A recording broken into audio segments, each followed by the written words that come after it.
Par rapport à ce qui s'est passé ce matin, je voudrais également vraiment préciser une chose, que ce n'est pas une affaire de religion.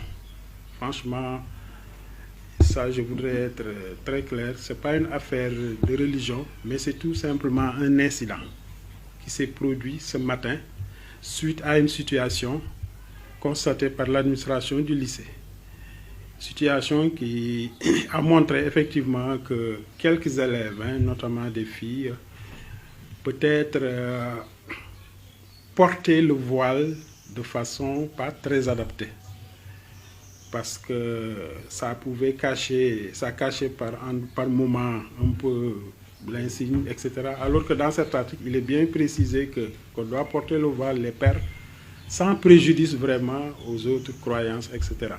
Alors, sur la base de cet incident, le chef d'établissement a voulu, entre guillemets, marquer le coup en refusant l'accès, non pas seulement aux filles concernées, mais à tous les autres élèves qui portaient le voile.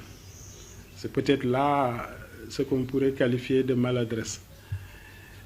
Parce que, et nous, malheureusement, on n'a pas été informés. Bon, il a voulu vraiment corriger cette situation en leur refusant l'accès. Je peux revenir sur le cadre réglementaire qui encadre un peu cette situation.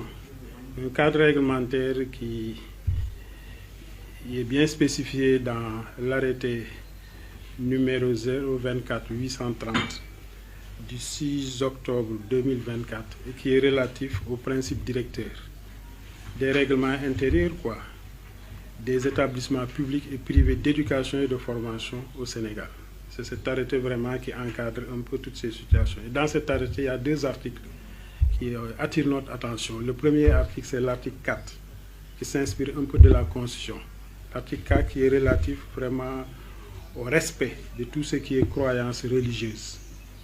Christianisme, musulman, même les religions traditionnelles. Donc cet article consacre un peu cette obligation.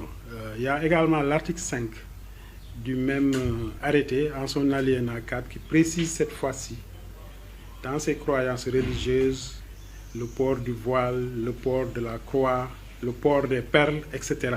Donc ça, je pense que c'est bien encadré et que tous les règlements intérieurs doivent intégrer ces aspects. Alors, face à cette situation, nous avons déployé les inspecteurs sur place vraiment pour un peu corriger et réintégrer les enfants, donc leur restaurer leurs droits fondamentaux, qui est le droit, donc, le droit fondamental qui est le droit à l'éducation. La leçon qu'on en tire, c'est que effectivement cette question du voile